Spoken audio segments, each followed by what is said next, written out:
ایک گاؤں میں بڑے کرامات والے پیر تھے۔ پیر صاحب کی اپنی شادی ختم ہوئی تو سب سے پہلے نائی آیا اپنے پیسے لینے کے لیے۔ تو پیر صاحب نے کہا، ہاں بھائی شفیق، دعا لینی ہے کہ پیسے چاہیے۔ نائی نے ذرا دھیمے لہجے میں کہا کہ پیر صاحب، ہمیں تو آپ کی دعائیں چاہیے۔ پھر کمہار آیا، اس کو پیر صاحب کہتے ہیں۔ ہاں بھائی جاوید، تم نے دعا لینی ہے یا پیسے؟ اس نے شرمندگی سے کہا کہ مائی باپ، ہم آپ کی نسلوں کے مرید ہیں، اسی لیے دعائیں ہی دیں۔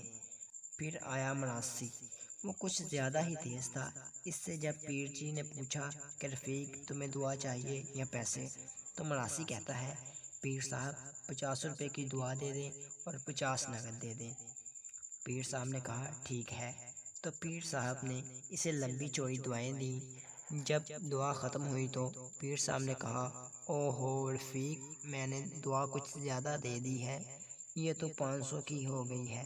تم ایسا کرو، 50 اپنے رکھ کر باقی 450 مجھے دے دو۔